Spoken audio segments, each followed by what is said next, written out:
Inilah kisah yang mungkin tak terbayangkan. Sebuah penggalan hidup yang kualami sendiri, yang kusampaikan melalui channel K75. Jantungku berdegup kencang ketika samar-samar ku dengar suara langkah kaki yang mendekat. Keterkejutanku memuncak saat langkah itu semakin dekat. Katanya saja, Arya, tidak usah malu.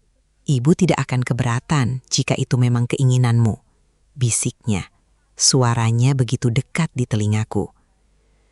Maafkan Arya jika sudah kurang sopan pada ibu, sahutku, sedikit gemetar dan gugup sambil menatapnya. Ibu mertua pun membalas tatapanku. Perlahan aku mengalihkan pandangan dari matanya yang seolah menguji nyaliku, lalu menunduk. Namaku Arya. Usiaku 34 tahun. Istriku, Mita, 2 tahun lebih muda dariku. Kami telah menikah selama 5 tahun dan dikaruniai seorang putra yang kini berusia 4 tahun. Kami menjalani hidup dengan bahagia, meski masih banyak keterbatasan. Untuk menghindari membebani orang tua setelah menikah, aku dan Mita memutuskan untuk mengontrak sebuah rumah. Letaknya tak jauh dari kediaman orang tuaku. Aku bekerja di sebuah pabrik dengan penghasilan yang pas-pasan. Karena itulah, Mita akhirnya bersikeras untuk bekerja ke luar negeri. Meski dengan berat hati, aku akhirnya mengizinkannya. Tak lama setelah Mita bekerja di luar negeri, ayah mertuaku, ayah kandung Mita, menikah lagi. Beliau memang sudah menduda beberapa tahun sebelumnya. Dari sinilah sebuah kisah tak terduga mulai terkuak. Tok, tok, tok. Terdengar suara seorang wanita dari luar. "Permisi," katanya. "Iya, sebentar," sahutku. Ketika ku buka pintu, sosok Ibu Rina berdiri di sana. Ibu, silakan masuk. Maaf, anakku sedang tidak ada. Dia di rumah neneknya," sambutku. Memang hari itu putraku sedang diasuh oleh ibu kandungku yang tinggal di kota yang sama. Aku menyalaminya, dan seketika aku begitu terkesima oleh sentuhan tangannya. Tangan Ibu Rina terasa dingin dan halus, membuatku semakin terpukau. Entah mengapa, perasaan ini selalu muncul setiap kali kami bersua. Ibu Rina memang sosok yang masih sangat menarik, memukaiku. Sejenak aku menatapnya, auranya memancarkan pesona yang mengusik benak. Apalagi kini istriku sudah setahun merantau di luar negeri. Gejolak batin itu terus mendesak, akibat sekian lama tak terpenuhi.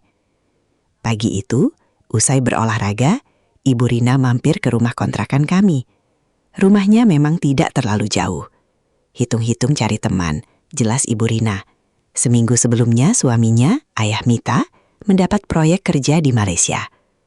Tentu ia akan sendirian untuk waktu yang cukup lama. Lagi pula, Ibu Rina memang sudah agak lama tidak menengok putraku, cucu sambungnya. "Sudah lama juga ibu tidak mampir ke sini ya," ujar Ibu Rina setelah duduk di sofa ruang tamu yang tidak terlalu luas. "Ibu kangen cucu atau kangen aku, Bu?" candaku. "Ah, kamu ini terlalu percaya diri," balasnya. "Apa yang perlu dikangenin? Paling-paling cuma sebentar saja," canda Ibu Rina sambil tersenyum tipis. "Belum tahu saja sudah mengejek," balasku. Membalas senyumannya lalu menutup mulut dengan tangan. "Itu tandanya sayang kan?" imbuhku. Jangan bangga dulu. Ku dengar di Malaysia sana, wanita bisa diambil majikan loh," seru Ibu Rina tiba-tiba. "Aku hanya bisa berharap Mita selalu selamat," ujarku. "Memangnya kamu tidak rindu istrimu?" celetuk Ibu Rina. "Tentu saja rindu, Bu. Tapi mau bagaimana lagi?" jawabku sambil menunduk. "Jangan bersedih begitu, kan ada ibu di sini," sahutnya tiba-tiba. Seketika aku terperanjat kaget, seolah tak percaya mendengar perkataan ibu mertuaku itu. "Apa Ibu Rina tahu kalau aku sering memperhatikannya?" batinku. Setelah mengangkat kepala, kulihat Ibu Rina memandangku penuh arti. Aku jadi salah tingkah dan mengalihkan pandangan pada foto pernikahanku. Ibu Rina, yang kini menjadi ibu mertuaku, menikah dengan ayah Mita hampir setahun yang lalu, saat Mita masih bekerja sebagai TKI di luar negeri. Setelah ibu kandung Mita meninggal, ayah mertua merasa kesepian. Meski usianya sudah tak lagi muda, beliau masih membutuhkan pendamping hidup. Di usia yang sudah menginjak setengah abad, ayah kandung istriku itu sungguh beruntung mendapatkan istri seperti Ibu Rina. Ibu Rina, seorang janda tanpa anak, memang sangat sedap dipandang. Meski usianya sudah menginjak 40-an, jujur saja, ia masih mampu membuatku terkesima. Di ruang tamu itu, obrolanku dengan Ibu Rina terus mengalir. Aku sama sekali tidak menyangka bahwa hari itu akan terjadi sesuatu yang tak pernah kubayangkan atau bahkan terpikirkan sebelumnya. Rasanya hal itu mustahil. Namun setelah menghabiskan teh hangat yang kusuguhkan, Ibu Rina bangkit dan melangkah mendekati figura foto pernikahanku dengan Mita. Aku memandanginya dari belakang saat ia berjalan. Gerakannya sungguh memantik banyak pertanyaan dalam benakku. Aku menghela napas dalam-dalam. Spontan, sesuatu dalam diriku terasa terusik, mulai menunjukkan gejolaknya. Semakin aku memandang Ibu Rina, semakin aku terbawa suasana saat itu. Ternyata Mita cantik juga ya, puji ibu mertuaku sesaat setelah melihat foto istriku. Iya, Bu. Kalau cuma di foto, Bu. Tapi kenyataannya tidak selalu begitu. Jawabku sedikit memancing. Cantik kok, makanya kamu bisa setia, sahut ibu mertuaku lalu menoleh menatapku. Setia itu sih tergantung, balasku membalas pandangan matanya yang teduh. Tergantung apanya, secantik Mita pun masih kurang, ucapnya dan aku mengerti arah pembicaraannya. Bukan begitu, Bu, Mita kan sedang jauh sekarang, ujarku lalu menunduk. Ibu tahu kok kalau kamu sudah tidak sabar untuk itu, tapi ibu tidak yakin kamu bisa bertahan lama, ucapnya sambil terkekeh. Kalau ibu tidak percaya, nanti buktikan sendiri, jawabku geregetan, sedikit kesal dengan candaannya. Kalau sudah lama tidak dipakai, apa masih bisa tajam, ujarnya lagi tertawa kecil. Ucapan ibu mertuaku membuatku salah tingkah. Belum ada yang cocok denganku, Bu, jadi belum teruji ketajamannya, jawabku sekenanya. Apa iya kamu benar-benar butuh? Memangnya kamu tidak takut dosa? Tanya Ibu Rina, seolah ingin meyakinkan sesuatu. Aku terdiam lama, tak mampu menjawab. Ibu mertuaku terus memandangku. Ia seolah menunggu jawabanku dengan penuh harap. Beberapa saat, mata kami saling beradu pandang.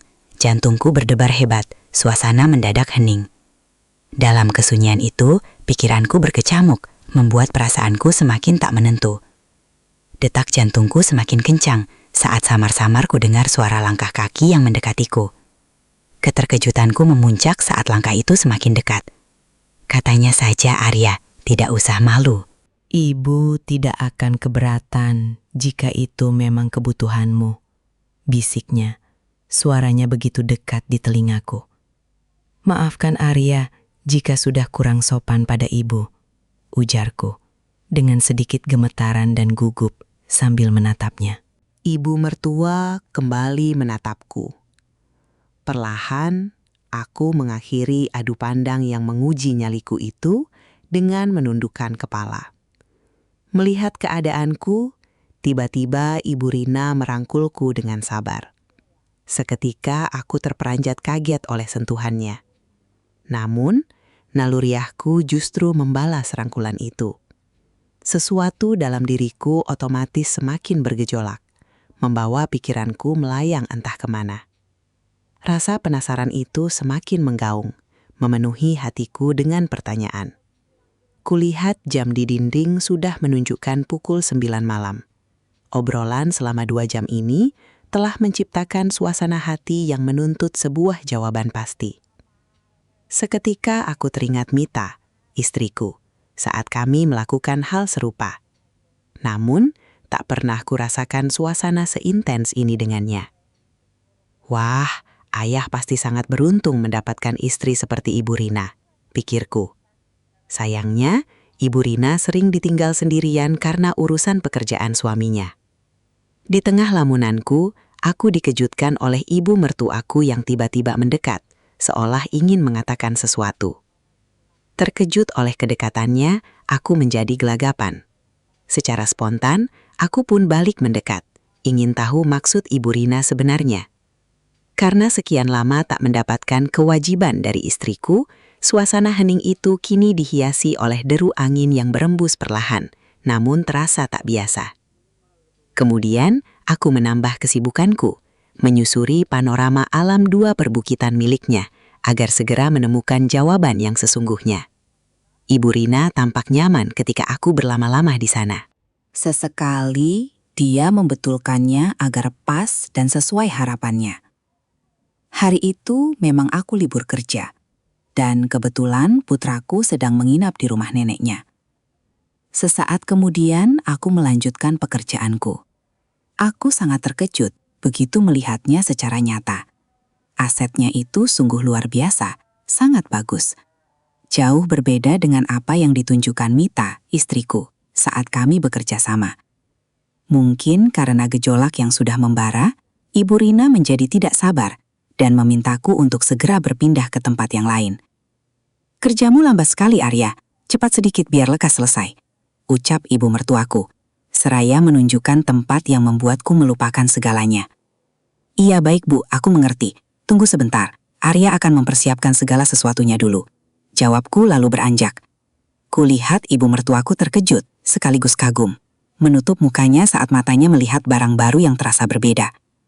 "Sudah tahu begini, kenapa Mita harus bekerja di luar negeri?" ujar Ibu Rina.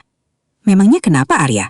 tanya ibu mertuaku dengan heran saat melihat kondisiku yang sesungguhnya. "Kan demi masa depan kami, Bu. Gaji saya belum seberapa. Kami juga ingin punya mobil seperti orang lain," jawabku, mencoba memberi alasan yang rasional. "Aku senang melihatnya. Ternyata tidak seperti yang kuduga," ucap ibu mertuaku, masih dengan ketakjuban. Ia tidak menyangka pisauku lebih bagus dari yang biasa digunakan suaminya. Tanpa Ibu Rina sadari, perlahan aku berjalan, melewati lorong kehidupan yang penuh dengan rerumputan. Suaranya kembali terdengar seperti tadi ketika aku berada di depan pintu rumahnya yang sangat bagus. Aku merasa sangat nyaman dengan situasi yang sudah lama aku tinggalkan ini. Ibu Rina pun begitu semangat saat aku menyusuri lorong rumah itu. Bahkan ia sering bersenandung merdu, yang justru membuatku semakin bersemangat bekerja. Sampai akhirnya aku mencapai tujuanku dengan perasaan lega. Dugaan ibu ternyata salah. Ternyata kamu tidak hanya sebentar seperti yang ibu kira, ucap ibu mertuaku. Makanya Bu, kalau belum tahu jangan mengejek, malah jadi semangat kan? Tanyaku dengan perasaan bangga. Iya, hari ini ibu mengaku kalah, sahutnya sambil tersenyum menatapku. Bagaimana dengan Mita ya? Tanya ibu mertua agak cemas. Kalau sampai Mita tahu, berarti itu dari ibu, jawabku. Arya, ibu bukan anak kecil, ibu bisa menjaga semuanya, sahutnya. Setelah menghabiskan teh yang kusuguhkan tadi, ibu mertuaku pamit pulang. Aku pun termenung, memikirkan segala yang telah terjadi hari ini. Beberapa menit kemudian, ponselku berdering. Sebuah pesan masuk, ternyata dari Ibu Rina. "Arya, kamu jangan kapok ya," tulisnya. "Kalau ibu kesini lagi, masa akan kuusir," balasku. "Kalau tidak berkenan, usir saja," jawabnya.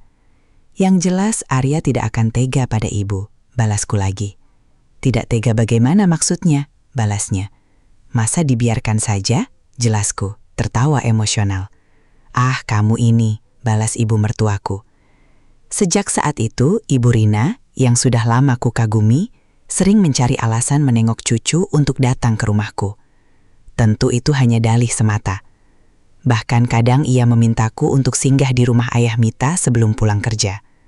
Hal itu tentu membuatku bimbang, tetapi aku tetap datang juga. Selama Mita bekerja di luar negeri, segala kebutuhanku selalu terpenuhi oleh Ibu Rina, sehingga aku tak terlalu memikirkan istriku yang jauh di sana. 2 tahun kemudian, Mita akhirnya pulang dari luar negeri. Tentu saja, waktuku kini banyak tersita untuk istri dan anakku. Aku jadi jarang menemui Ibu Rina, yang membuatnya merasa kesal padaku. Hingga suatu hari, Ibu Rina mengatakan ia kurang enak badan. Ia memintaku datang untuk membelikannya obat. Katanya ia tak bisa bangun dan hanya beristirahat di rumah. Merasa khawatir, aku pun segera pergi menemui ibu mertua di rumahnya. Dengan motor, aku bergegas setelah sebelumnya mampir membeli obat di apotek.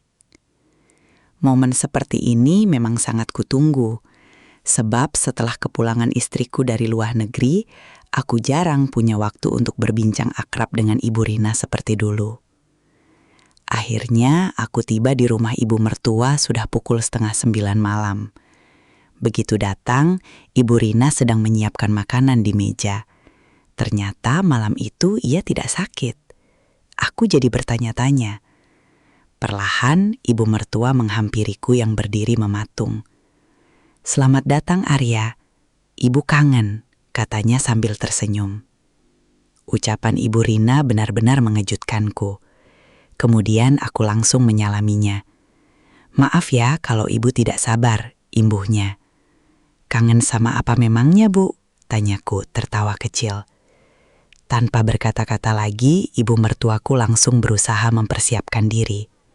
Melihat itu, aku pun mengikutinya, mempersiapkan diri agar acara makan malam ini menjadi lebih seru dan menyenangkan. "Bu, aku mau seperti yang kemarin-kemarin lagi," ucapku seraya mendekatinya. "Ibu tidak mau," sahut Ibu Rina dengan nada ketus. "Tidak mau bagaimana, Bu?" jawabku heran. "Ibu sangat iri pada Mita," sahutnya seraya mencubitku kesal. "Masa ibu dicuekin sih?" tambahnya. "Oh alah, ibu jangan begitu sama anak tiri sendiri," jawabku sedikit memancingnya. Dan tanpa menunggu lama lagi, aku segera memulai perjalanan itu. "Santai saja, Arya. Tidak usah buru-buru kerjanya," ucap ibu mertuaku, memberitahuku. "Iya, Bu. Aku tidak mau kehilangan kesempatan ini karena Mita sudah kada di rumah," jawabku. Malam itu kami benar-benar bagaikan pengantin baru. Kami berdua, tanpa mengenal lelah, terus melanjutkan perjalanan itu. Aku begitu semangat membahagiakan ibu mertuaku yang ternyata sehat-sehat saja. Sungguh, malam itu adalah malam kebebasan bagi kami berdua untuk melakukan perjalanan jauh. Hanya ada kami berdua di rumah dan malam sudah larut tanpa kendala apapun. Singkat cerita, petualangan ibu mertua bersamaku itu masih terus berlangsung. Bahkan meskipun Mita sudah kembali di rumah, aku selalu berusaha mencari alasan yang tepat untuk bisa mengunjungi ibu mertuaku. Ibu Rina benar-benar terkesan dengan pekerjaanku. Kami tidak tahu sampai kapan keadaan ini akan terus berlanjut. Ibu mertua hanya bisa berusaha menjaga penampilan dan kesehatannya, sehingga setiap kali melakukan perjalanan jauh denganku, Ibu Rina selalu bisa maksimal. Aku pun tidak pernah merasa kecewa. Ibu Rina akhirnya merasa bangga mendapatkan perjalanan itu dariku, yang tak lain adalah menantunya. Inilah pengalaman hidupku bersama ibu mertua, seorang wanita yang cerdik dalam memanfaatkan waktu dan kesempatan. Ini terjadi karena ia, sang ibu mertua, jarang mendapatkan kewajibannya dari suaminya. Meskipun seharusnya hal itu tidak terjadi, namun perjalanan penuh dosa itu belum juga menyadarkan kami. Aku tahu, semua ini akan melukai hati keluargaku.